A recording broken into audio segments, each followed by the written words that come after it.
Ini menarik sih waktu kamu nulis tetap mendayak walau di tanah Ya, benar. perantauan, ya kan? Makna dari tetap mendayak di tanah perantauan itu sebenarnya hanya kata-kata yang mengingatkan Deli, untuk mengingatkan bahwasanya walaupun kita keluar dari Pulau Borneo, Pulau Kalimantan, kita harus tetap ingat dengan darah kita tuh di mana. Yaitu di Kalimantan, yaitu suku Dayak gitu. Jadi mendayak di tanah perantauan, dimanapun kita berada, budaya kita harus kita bawa. Kita harus bangga dengan budaya kita. Apa yang hilang dari generasi muda Dayak sekarang yang sampai bikin Deli sedih? Assalamualaikum warahmatullahi wabarakatuh. Selamat datang di Podcast.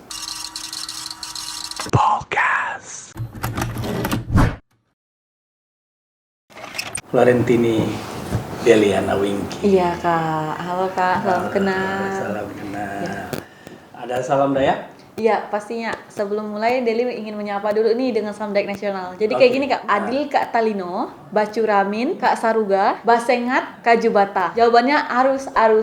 Amin, amin, amin. Arus. Iya. Oke. Itu artinya apa, Mbak? Oke, artinya itu Adil Kak Talino itu adil ke sesama manusia.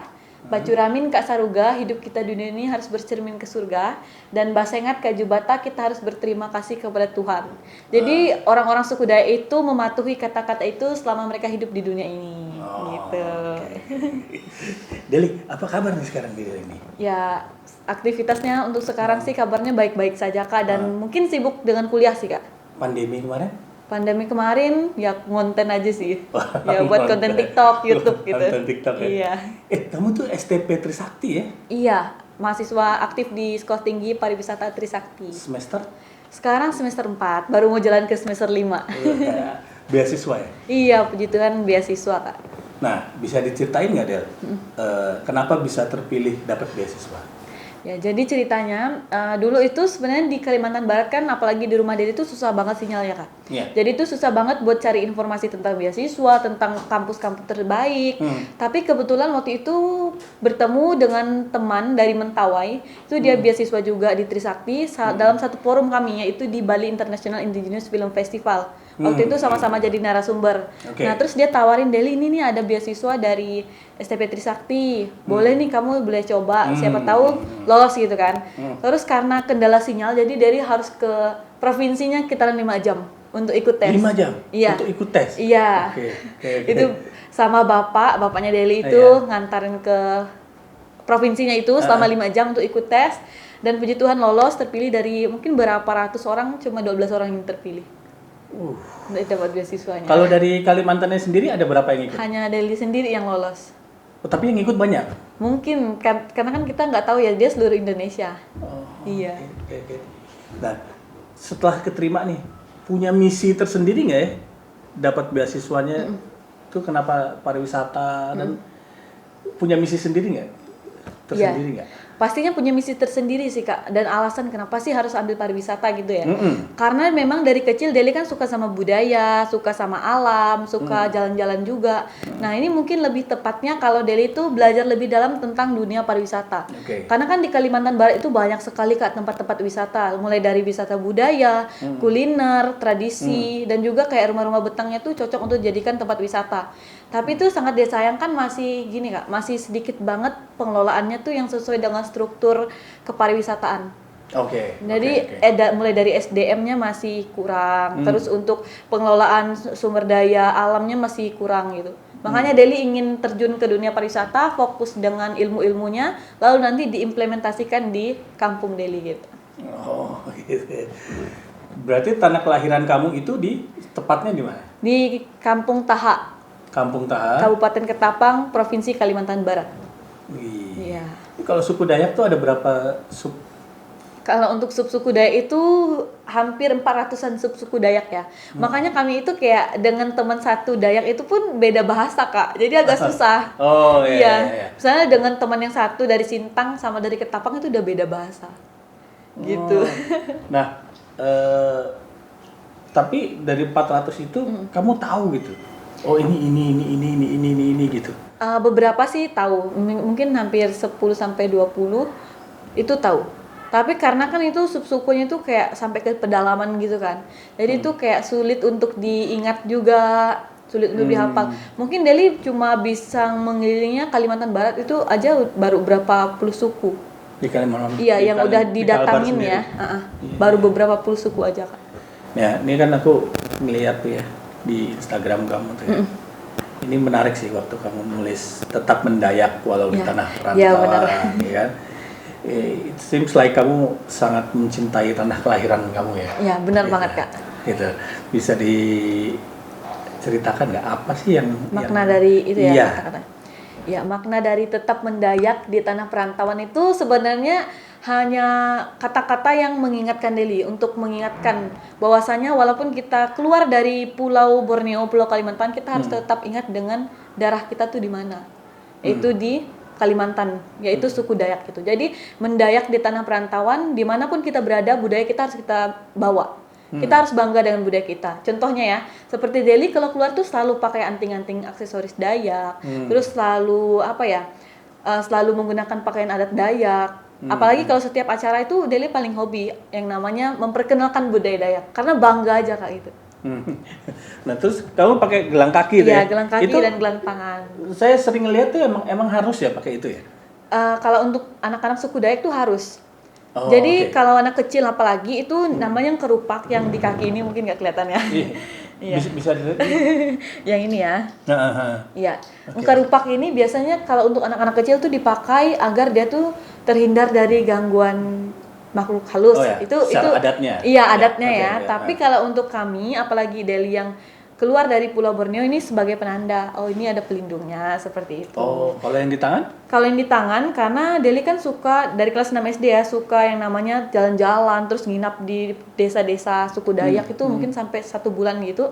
Nah sebelum kita masuk ke suku Dayak itu, kita akan disambut dengan ritual. Nah ritual itu ditandai dengan pemasangan gelang, berarti itu tandanya kita diterima di kampung itu. Agar kita tidak diganggu oleh apa ya, sesuatu roh-roh yang ada di kampung itu gitu. Mereka tahu, oh ini udah jadi keluarga kita nih karena udah dipasang ini gitu. Oh, kalau mau masuk Iya, walaupun dia bukan dari Iya, misalnya orang dia Dayak. dari Jawa, dia dari Iya. Bali, tetap nanti pasti akan dipasang gelang. Kalau enggak, misalnya ada darah ayam terus ditempel di dahi gitu. Kalau dia mau keluar dari suku Dayak itu juga itu diperlukan. Ini dibawa nanti, Oh. karena kan sudah diikat ketika dia datang kan. Iya, Nanti iya, pas iya. dia pulang pun harus dipakai terus gitu. Nah, Del, apa sih yang paling kamu rindukan dari tanah kelahiranmu ini? Sedih ya kalau ngomong masalah apa yang dirindukan. Pasti yang pertama itu Deli sangat rindu untuk tinggal di hutan ya, untuk berladang. Karena kan orang tua petani. Ya. Jadi setiap hari tuh kami tinggalnya di ladang, kami manen padi, terus nanam sayur-sayuran.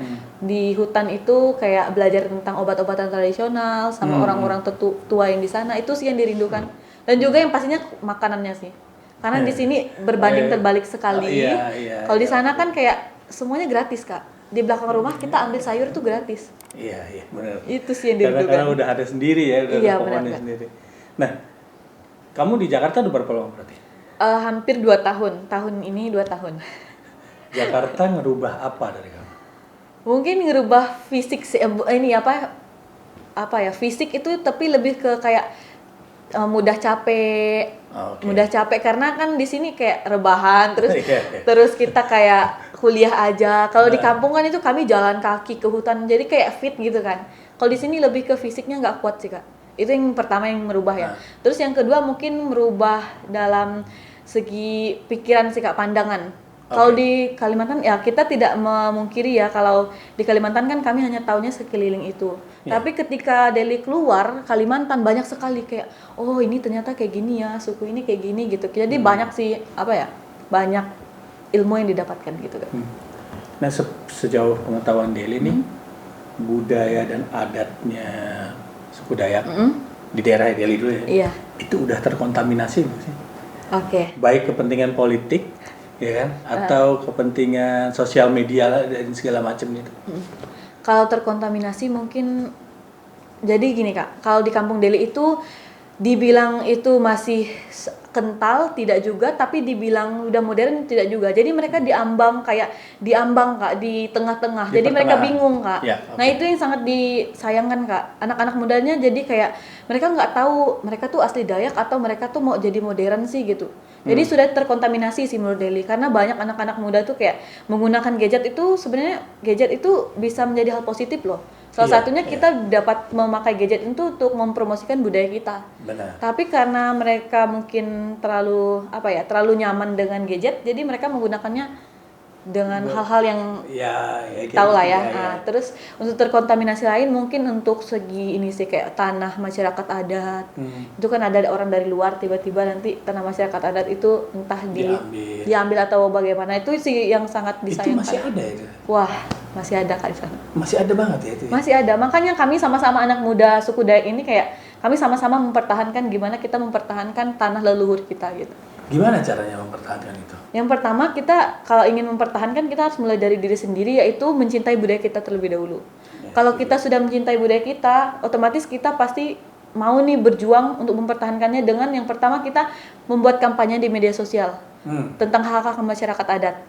Terus kita harus kayak mendokumentasikannya bukan dalam bentuk lisan, tapi tulisan dan juga dalam bentuk video atau dokumenter. Jadi dibuatlah film dokumenter tentang masyarakat adat. Seperti di kampung kami sudah ada adik kami sendiri, adik saya sendiri itu membuat dokumenter tentang masyarakat adat. Nah, dan itu kemarin dapat respon juga dari Ibu Menteri Kehutanan, ya, tentang film yang mengangkat tentang masyarakat adat itu, hutan-hutan adat gitu. Anak muda yang kamu bilang tadi kan memakai gadget tuh yang tidak terlalu banyak positifnya kalau bilang gitu kan. Gimana ya cara hidup berdampingan antara digital dengan budaya asli Dayak? Kalau menurut dari pandangan Deli ya, sebenarnya untuk budaya itu cepat viralnya loh Kak. Salah satu contohnya seperti Deli ya, itu ketika bermain alat musik tradisional terus didokumentasikan lalu diupload di media sosial seperti TikTok. Kemarin tuh sampai tembus 100.000 viewers. Nah, itu sebenarnya anak-anak muda Dayak itu harus mengelola gadget itu dengan baik. Salah satu contohnya ketika mereka pergi ke hutan atau ke sungai-sungai yang masih jernih, mereka bisa membuat vlog kayak, "Halo teman-teman, sekarang lagi di hutan Kalimantan. Ini ada obat-obatan tradisional nih, ini namanya ini." Atau bisa didokumentasikan kesehariannya sebagai masyarakat adat itu seperti apa. Nah, itu kan hal-hal positif yang bisa mengedukasi mungkin orang-orang luar yang tidak tahu tentang suku Dayak gitu kan. Oke. Ya, ini ada satu pertanyaan nih buat saya. Yang kamu jaga itu sekarang apanya ya? Takut akan sirnanya budaya, ya kan? Atau menjaga kemurniannya itu, atau turun-menurunnya. Karena kalau kita ngomongin budaya itu kan luas ya, nggak cuma musik dan tari. Iya, benar. Nah, pertanyaan saya tuh, yang kamu jaga budayanya tuh yang apa ya gitu? Oh ya, jadi yang Deli jaga sebenarnya apa yang diturun-temurunkan oleh leluhur kami sih. Jadi kita sebagai anak muda itu kita harus menjaga apa yang sudah sudah diturun-temurunkan oleh leluhur kita. Kalau bukan kita anak muda suku Dayak siapa lagi? Kalau tidak sekarang kapan lagi? Ya, itu yang pertama. Terus yang kedua yang Deli jaga juga tergerus oleh zaman. Jadi suku itu kan sangat mudah tergerus oleh zamannya. Kalau kita tidak mempertahankannya dengan baik. Itu kita mempertahankannya tidak bisa diri kita sendiri, tapi butuh tenaga yang banyak. Ya, butuh komunitas yang besar. Butuh komunitas yang besar. Dan puji Tuhan di suku Dayak itu komunitasnya sangat kompak sekali. Jadi untuk Dayak itu kayak mereka bangga dengan budaya mereka.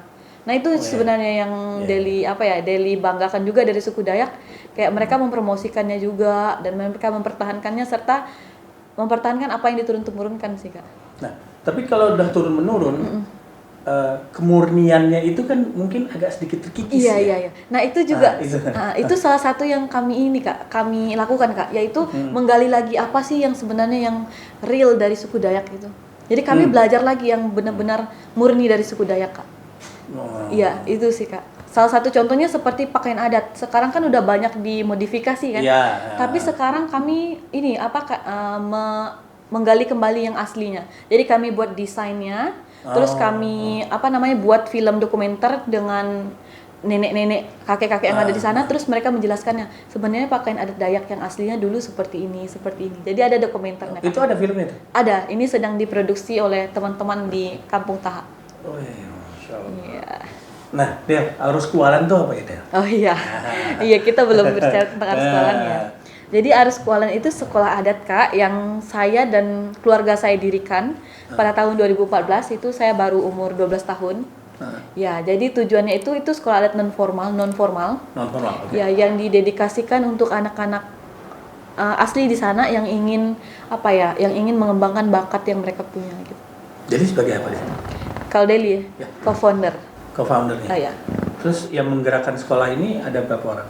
Yang menggerakkan sekolah ini sebenarnya untuk inisiasinya itu ada bapaknya Deli, terus kakak ada 2 sama Deli dan ibu, sama adik yang bungsu. Satu keluarga sih sebenarnya. Satu keluarga nih. Ada 6 orang. Harapannya apa dari orang yang ngikut? Ya, sekolah adat ini. Ya, harapannya mereka tetap mencintai budaya mereka, khususnya budaya Dayak, lalu tetap tetap menjadi jati diri mereka, yaitu kayak asli anak suku di sana. Dan tahu nggak, untuk sekolah adat ini dulu itu kayak dianggap remeh oleh orang-orang. Ini sekolahnya mungkin nggak ada ininya, nggak ada gunanya atau apanya gitu kan. Tapi setelah hampir berapa tahun ya, 7 tahunan lah ya, itu banyak sekali anak-anak yang dulu hanya sebagai penonton di acara-acara besar, sekarang mereka sampai mendapatkan juara 1 sampai ke nasional maupun internasional, Pak. Anak-anak kami. Dari didikan. Iya, di sekolah adat Arus Kualan ini. Nah, ini menarik ya, karena ini dari satu keluarga ya. Iya. Berarti keluarga kamu mempunyai visi yang sama ya? Iya, benar sekali. Benar kan? Iya, benar sekali, Kak. Nah, apa yang keluarga kamu takutkan, Del? Sampai buat sekolah adat. Ya. Itu kan pasti ada. Iya, benar. Ada sesuatu yang ditakutin kan ya? Iya. Apa anak mudanya udah mulai terkikis? Ya, itu salah satunya, Pak. Gitu. Coba bisa jelasin. Iya. Jadi yang ditakutin apalagi kalau bapak kan dia kan pengurus adat kan. Nah, itu tuh dia pikirannya sangat kritis sekali. Jadi dia nggak mau kalau anak muda itu terkontaminasi dengan dunia luar. Bukan dunia luar ya, dengan hal-hal luar yang mungkin negatif. Nah, maka dari itu kayak melihat banyaknya anak-anak muda yang menikah di usia dini, lalu anak-anak muda yang lupa dengan budayanya, lupa dengan identitasnya ketika mereka di kota, terus mereka tidak ingin kayak memakai bahasa ibu, itu salah satunya ya Kak. Nah, itu kayak sangat disayangkan oleh orang tua kami, lalu mereka kayak mengatakan kepada kami, kenapa kalian tidak membuat wadah untuk anak-anak itu, ambil mereka lalu didik mereka dengan budaya yang kita punya gitu. Oh, ini ide terlontar dari ibu pertama kali? Ayah. Oh, ayah. Iya, ya, ayah. Nah, terus? Dari bapak, lalu dengan begitu, dengan adanya ketakutan kami akan anak-anak muda yang melupakan budaya, makanya kami buat sekolah adat itu, Kak. Difasilitasi? Iya, difasilitasi. Kami difasilitasi dengan alat seadanya sih, Kak. Jadi rumah kami itu kami buat untuk sekolah. Jadi orang tua kami itu sering masak untuk anak-anak kan belajar di situ, Kak. Itu sekolahnya gratis. Sekolah itu ada di desamu? Iya, dan sekarang puji Tuhan udah hampir 5 cabang kami bangun di kampung. Di mana aja tuh, supaya kalau misalnya ada teman-teman yang mau belajar tuh di ke situ. Jadi untuk sekarang kami sudah buat beberapa cabang, salah satunya yang cabang pusatnya ada di Kampung Taha, lalu ada di Sungai Bansi, Kelipor, ada juga di di bagian hulu, lalu ada juga di Banjur. Nah, itu kami buat mengangkat anak-anak yang ada di sana sebagai volunteer, Kak. Seperti anak SMA itu mereka mengajar adik-adiknya gitu. Oke. Instagramnya namanya? Arus Kualan, lalu untuk websitenya juga Arus Kualan. Dan YouTube-nya juga Arus Kualan. Nanti ada di sini nih. Oke. Sekarang kita ngomong ada yang terbaru ya. Iya. Pemerintah tuh udah menetapkan Ibu Kota Nusantara ya, IKN. Iya, IKN ya. IKN itu gimana deh? Iya. Kan itu perlahan-lahan tuh bisa jadi ancaman ya. Iya. Untuk masyarakat adat ya khususnya. Iya benar. Oke, kalau untuk dari tanggapan Deli ya, kita karena tinggal di negara yang demokrasi, tinggal di negara yang ada hukumnya, kita sebagai warga negara kita harus patuh dengan pemerintah. Jadi kita tidak bisa memungkiri bahwa kita itu menolak semua itu, tidak bisa. Karena kita juga tujuan negara kan ingin membangun masyarakatnya gitu ya. Jadi menurut Deli sih, kita sebagai anak muda, apalagi suku Dayak itu, kita harus siap dengan adanya IKN ini.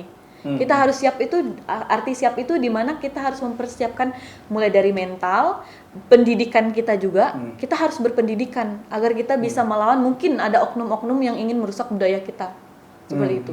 Dan juga kita harus mempertahankan budaya yang kita punya, salah satunya mempromosikannya di media sosial. Itu sih menurut Deli, Kak. Sudah ada belum yang oknum-oknum yang merusak itu di itu sekarang? Mungkin ada tapi tidak di ini ya, tidak dipublish ya. Oh ada ya? Mungkin ada, Kak. Jadi tidak dipublish seperti itu, Kak. Nah, kalau kita ngomongin budaya ya, khususnya musik daerah, senjata kamu tuh cuma sape ini. Iya. Iya kan? Ini namanya sape. Ini alat ini mulai dilupakan atau gimana? Tapi untuk sekarang ya, untuk sekarang malahan karena banyak viral ya pemain sape, Kak. Jadi banyak anak-anak tuh yang tertarik, Kak. Ya, itu kekuatan dari media sosial sih. Jadi sekarang itu anak-anak muda, khususnya di luar Kalimantan, di suku-suku seperti suku Jawa, Sunda itu banyak yang beli alat musik sape dan belajar, Kak. Ya, itu sih yang kayak kami banggakan sebagai anak Dayak yang mempromosikan sape ini. Jadi banyak anak-anak muda yang lain tertarik. Dulu kayaknya perempuan belum boleh ya? Iya, kalau dulu ceritanya itu perempuan nggak boleh main sape, hanya menari dan juga kayak di dapur, terus hanya menari di acara ritual-ritual adat. Tapi karena sekarang sudah mungkin hilang stigma-stigma seperti itu, jadi perempuan itu boleh memainkan apa aja. Itu namanya kesetaraan gender ya, Kak. Oh, oke. Itu mulai tahun berapa tuh bolehnya tuh kira-kira? Baru-baru ini atau? Baru-baru ini kayaknya. Tapi udah lama sih, udah hampir berapa tahun ya? Mungkin 8 tahunan gitu. 8 tahun. Itu kurang tahu sih, Kak, karena generasi kan beda ya. Iya. Terus peran pemerintah ada nggak sih buat naikin adat dan budaya Dayak nih? Kalau untuk peran pemerintah, kalau untuk di tempat Deli ada sih.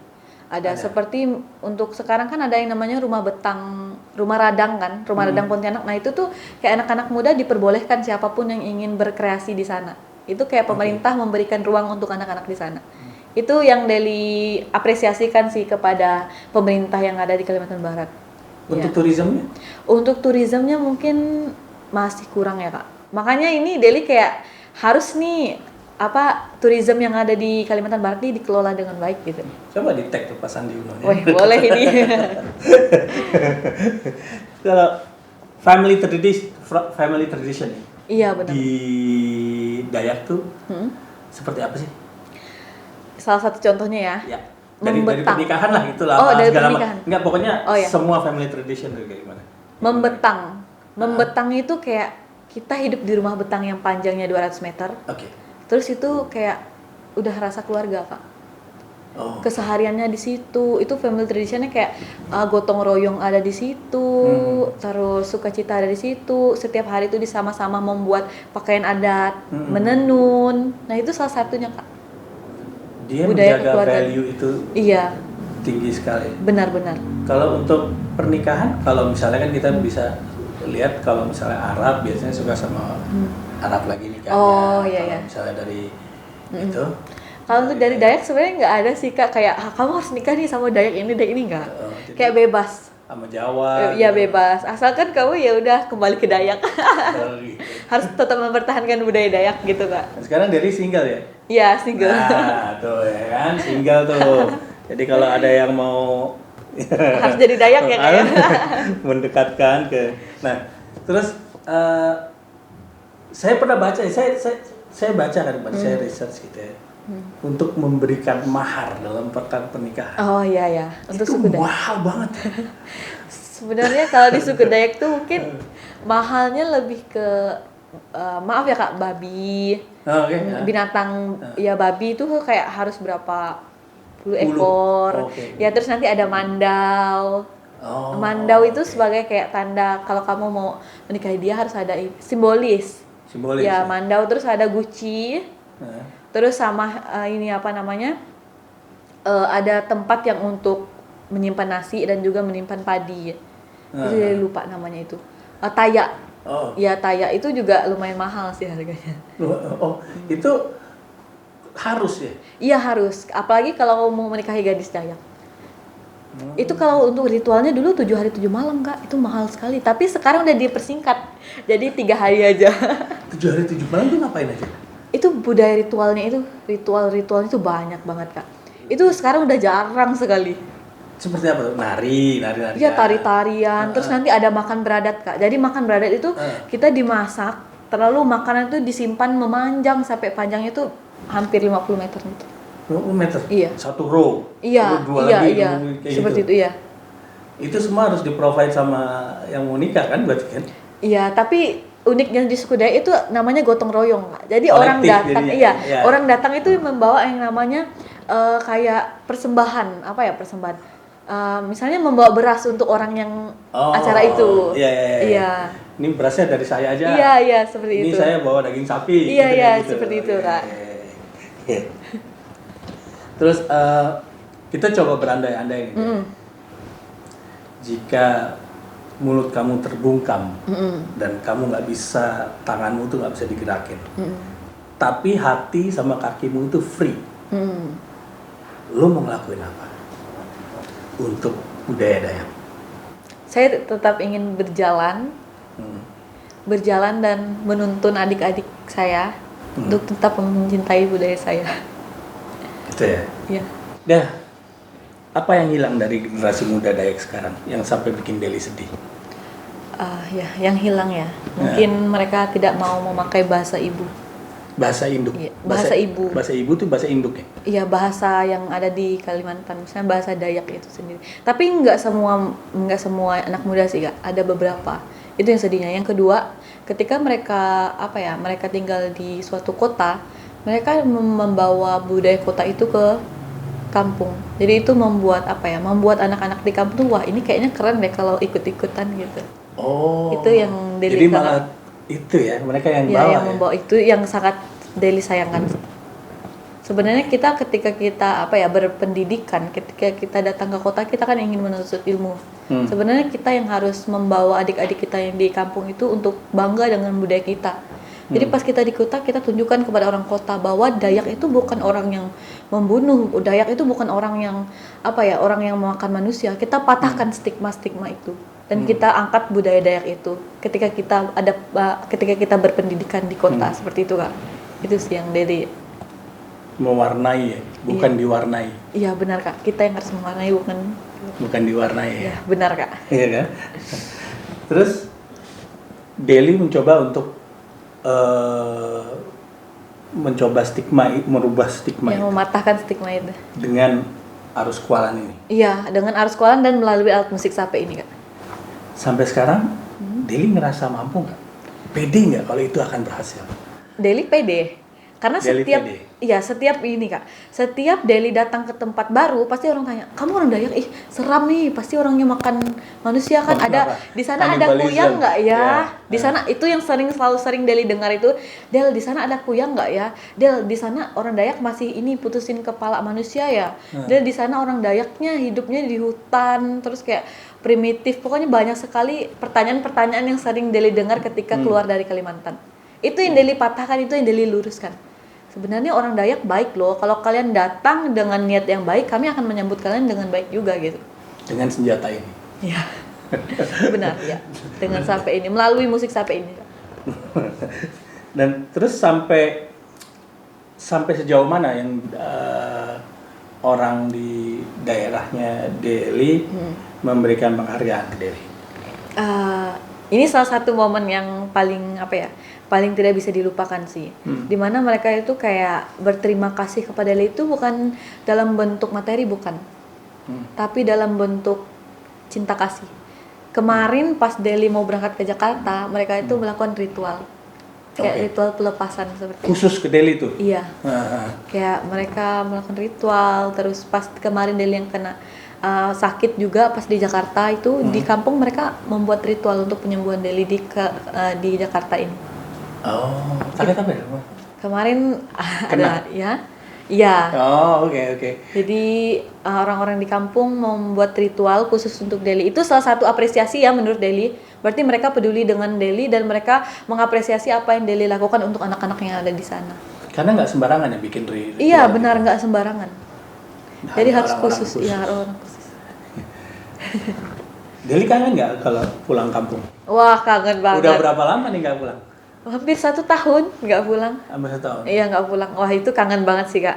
Terutama kangennya kayak berdiskusi dengan bapak sih. Itu yang dirindukan. Terus, tapi ngobrol kan sama bapak tiap hari? Jarang. Telepon? Jarang. Karena di sana sinyal susah, Kak. Oh iya. Iya, jadi jarang banget ngobrol sama bapak. Terus ibu?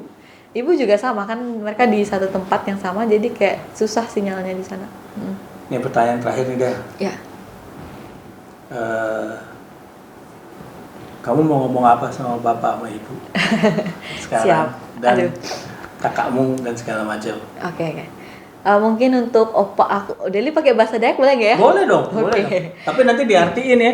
Ditranslate ya? Iya, ditranslate. Kalau nggak kan kita nggak ngerti. Iya sih.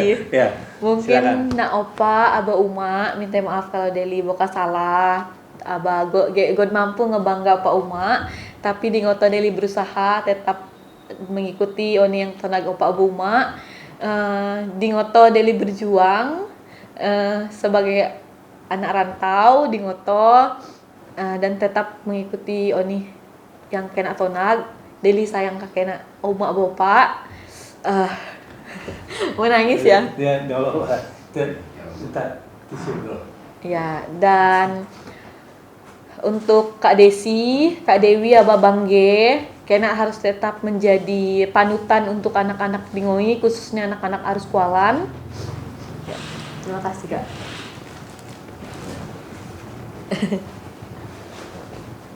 Tetap jadi panutan anak-anak Arus Kualan dan tetap menjalankan sekolah adat Arus Kualan semakin berkembang. Mungkin Deli translate ke Indonesia atau nanti Boleh. di bawah aja. Oke. Boleh, translate. Untuk Mama dan Bapak, terima kasih untuk semuanya atas didikan kalian, atas didikan yang sangat luar biasa ya Kak. Karena orang tua kami itu selalu mendidik kami untuk tetap rendah hati yang pertama. Selalu Kak. Ketika Deli mendapatkan penghargaan pun dia selalu bilang selamat ya Nong, tapi tetap rendah hati, tetap menjadi bumi. Itu kata-kata yang sangat-sangat Deli ingat. Terus untuk kakak Desi, Kak Dewi dengan Bangge tetap menjalankan sekolah adat Arus Kualan dan tetap menjadi panutan untuk adik-adik di kampung. Florentini Deliana Winky. Ya. Assalamualaikum warahmatullahi wabarakatuh. Terima kasih.